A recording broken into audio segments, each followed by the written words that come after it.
guys, welcome back to Derby Koi on this sunny afternoon, or evening I should say. Just got in from work and it's quite sunny for a change. We've had some awful weather. Let's get the shed open and have out the sun. Whew, that's better. Well, what the weather we've had. We had last week, I think it was, I think one day went up to 28 degrees on one of the days, and I stayed around 24, 25 the rest of the week, and then it suddenly just completely flipped on its head and we had heavy rain, winds, cold temperatures. I think the highest on that hot day when it went to 28, I think my pond was just under 20, 23 and a half, somewhere around there, and it kept its temperature up to around 20, 21, 22, something like that I think, but then it starts to drop to around 21, somewhere around there, 2021, and then overnight it just absolutely plummeted, and I think the temperature went down. So it went really cold one night for a couple of days, some heavy rain, and I think the temperature went down in the pond to around 16.1. I think it was, which is like over a day and a half. It just went from 20, 21, I saw around there, just to plummet it to around a 16. Most of the fish were good, but I'll show you the one in a little bit. Don't know what happened. I think it was a sudden shocking change in temperature or what. It's been fine, but I'll show you what I mean in a little while. But yeah, at the moment we're back up to 18.9 in the pond. As I said, it's been a little warmer the last day or two, so it's starting to get the temperatures back in, and it hasn't rained today anyway. We had a bit of rain yesterday, not a lot, but yeah, so fingers crossed. I think we're expecting rain again the weekend, but fingers crossed next week it's coming back up again to 22s. It's just a helicopter going over or something, but yeah, so that's where we are at the moment. Quick update on the food, if you remember, if I can get it out. I bought, if you can still hear me, that helicopter going on, everything's falling off my shelves. I went for the sun so you can see it, NT Labs Medikoi Junior Probiotic Growth. I think, as I said, it's only called Junior because I think it's the 3ml pellet. I think that's the only reason why. It's in the 6ml, as I said, it's yeah, 3ml pellet. The 6ml, it doesn't say Junior. But I want to ask why I went to such a high protein one on them. I said this is at 51% protein. Somebody asked me a question. I do, spin you around here again, I'm feeding this one still, which is my mix of various foods, which, as I said, was my 38% protein Japan mix in there. And I got the other NT Labs, I can't think where, ultimate mix, I can't remember what it was now. But that's a bit lower. I think that was around a 32 or 33 one, which is, oh, excuse me, that one in there. If you can see, this is that one. That's that Queenie Koi mix as well. That's a mix of both in there, and I've got my bit of LE Koi. There's not a lot in there of the LE Koi growth, so that was averaging it around the 40% protein. With everything else in there, I'd say it was around the 40% I was feeding them. Also, but I wanted to get a bit more growth on them and a higher protein, and as a treat occasionally I was given this one, which again it was at 41%, this one. So that's what I was feeding the start of this the summer, spring and summer. Obviously in the winter I'm on my wheat germ and my wheat germ and garlic, but as it started into spring and summer I started them on this one. But as I said, I want to get a bit more growth, so I am feeding the 51% now as well. I probably mentioned in the other video what I'm doing. I'm giving it probably two or three small feeds of this a day. But first thing in the morning, I'm actually, I'm feeding this one first thing in the morning, not a higher protein first thing. They're on this one, and then I'll feed them again onto this one 2 or 3 times a day, depending on temperature. When we really dropped, I think I fed this one once a day, but went back onto my mix of the 40%. But I'll quickly show the fish. But with the higher growth one now. I mean, they're absolutely loving it. They all devour it. But I have found, I don't know if you can see, you probably won't, but I have found there's a lot less waste in the pond. I know I've got the bottom drain, it gets pulled into the bottom drain, but you do get it a build up in the corners. A little bit, so occasionally you have to sweep the pond out or vacuum it out to get rid of that. But I have noticed since this new food's been introduced, there's a lot less waste in the pond. A lot less. But they're absolutely loving it, and to be honest, they're putting a bit of growth on. My Kajako, you can see him just down there. I know he's put quite a bit of size on him. Masanki is the biggest one over there. Stardust, that one there. He's put the most growth on, I suppose. And Henry or Henrietta here. Always a greedy little thing, this one. But yeah, my Kajako has put such a lot of size on already this year. Whether I can see right while I'm here, as I said, they're all eating it well. They're absolutely loving it. Putting a bit of growth on, which is what I want. And even my Kajako, not my Kajako, my Kahaku, sorry, my original one I had, where I said recently I've been a little bit disappointed in his colour. Since this new food, I don't know how well you can see it on there, he's actually on his nose, a little bit on his cheeks. See what he's over there. It's probably hard to tell from this picture, but it's actually starting to redden up a little bit more. It's starting to deeper orange on him, and a little bit on his back as well. It's starting to get a bit deeper orange. So this food looks like it's helping him bringing a bit of colour back.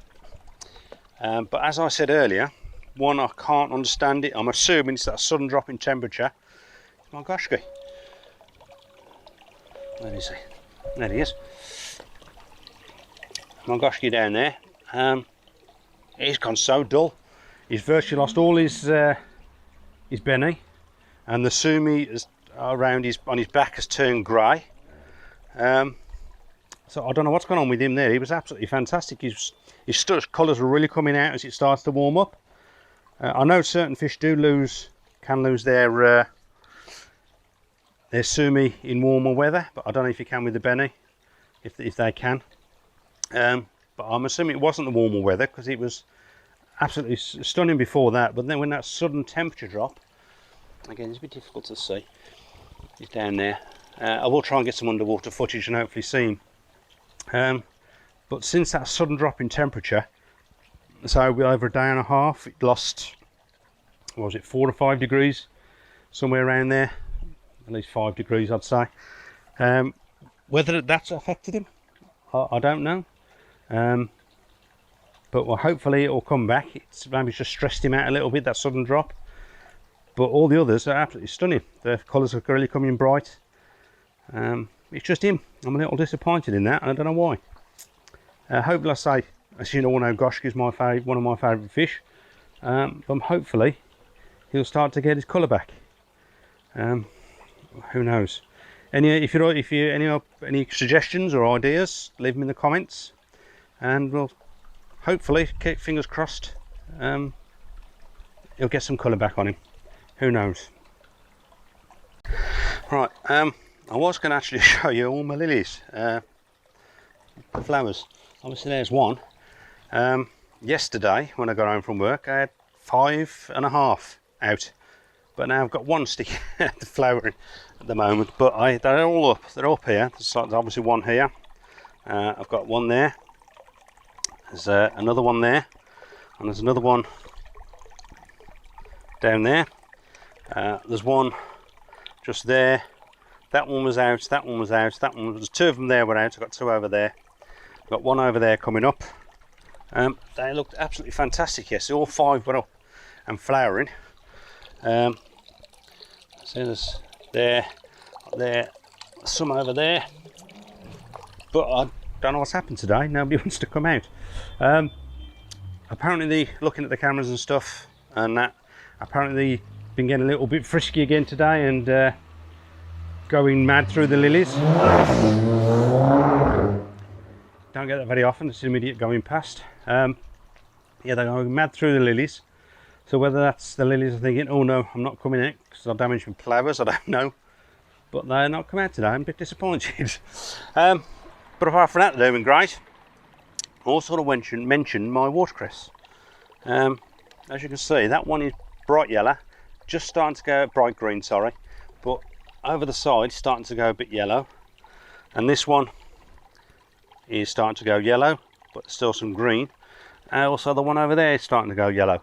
So I'm assuming they're starving for the nitrates or whatever they have at the pond, so they're doing their job and drawing all that out of the pond. So there's obviously not enough in there for them to eat, but saying that, the koi are absolutely, all the roots normally come through the bottom, but all the koi have been going balmy for them and eating them off. So it's I'm always finding bits of watercress in the skimmer, but yeah, they're going a little bit yellow, so I'm assuming it's because they're doing their job and there's nothing else in there for them to feed on, and they're struggling for the nutrients they need. So looks like they're working.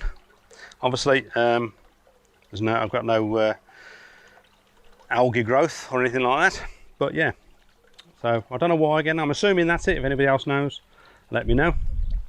Plants around the pond all looking good, and I've got some more I need to plant up. I've got a couple more pots to do.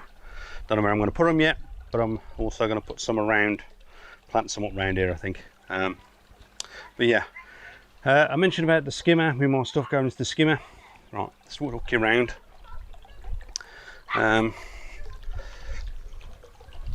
you all know, this is my skimmer here, my Awazi Biosis skimmer. At the moment, it's not. It comes out the skimmer and it comes straight back in.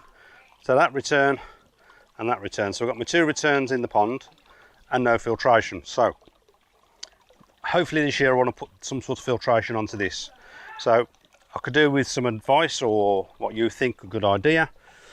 One idea was running from here, because I don't want it. It's going to be pressure back. I don't want it gravity fed, so it's going to be straight from the pump back in. My one idea was down here, maybe burying half burying a pressurized filter, so it's pumped from the skimmer into the filter, got the worst out and the fines and rubbish, and then pumped straight back to the pond under pressure. So I do like the sound of water, so I can still have some pressurized water back. That's my one idea, my one option. What do you think of that one? Another one I thought about was potentially, it's probably in the same place, maybe a bead filter, a cheap second-hand bead filter. I don't know much about bead filters, to be honest, how easy they are to clean and maintain and how good they are. My other option is, say on the filter at the moment, it's a 10,000 litre pump. It's not variable, it's just a straight 10,000 litre pump. My other option was to come into the filter house with it and pump it into the filter house to here, and move this pipe over onto this wall or even onto this wall here, is build my own upflow filter. Obviously there, because I can get the waste, so the waste from the Easy Pod is here, so I could tap into this waste pipe for the waste off the upflow filter. So that's my other option. So three options is upflow filter in the filter house, a little tight in here but I could do it, or straight from the skimmer and have either a bead filter, second-hand bead filter, or a small pressurized filter outside here, so it's all under pressure. Even the upflow filter will be under pressure and pump back to the pond. So again, if you can leave me a comment down below, tell me what you think would be a better option, or you may come up with another option. If you can, I'd really appreciate it, and let me know. Right, so we're nearly there now. Just to let you know, I've been accepted into the Slipper Club. Cheers, Terry. And Bisley as well. Terry says he's 100% in the Slipper Club. I'm about 55%, I'm assuming, but Bisley's definitely in, which is fantastic. And if you're wondering what I'm going on about, pop on over to see Terry, right here on YouTube, and he'll explain it all on there about slippers and the Slipper Club. And I'm not the only one. There's more and more people now join this Slipper Club. So I'd love to see your slippers. I'm sure it said he would as well. So let me see your slippers and see if we can get you in the slipper club. I don't know if we get a badge for that, Terry. I have to start sending out some slipper club badges or memberships or something. But yeah, we're in the slipper club. Job's a good one. Yeah, so as I said in the previous video, I'm getting really close to my first year birthday, so 12 months for the channel. I'm absolutely over the moon it's been going, and the response I've got, thank you everybody who's subbed in, and all your comments and your thumbs up and everything else. I really do appreciate them. Please keep them coming. As I said, I'm getting very close to 2,000 subscribers. So again, if you haven't subscribed, hit that subscribe button. I'd really appreciate it. See if we can get to 2,000 subs. And on my 12-month birthday, I will be doing a bit of a giveaway. So we'll see how we get on with that. Yeah, so if you haven't subscribed already, subscribed even, click the subscribe button. Don't forget to click the little bell for your notifications. And please I'd appreciate a thumbs up. I've also got a Facebook page. Don't forget to pop over there and say hi. I'll put all the bits and pieces on there. So just a little bit of an update showing where we are.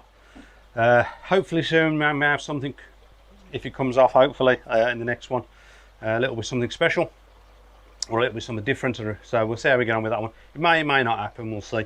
So until the next one, stay safe. Job's a good one.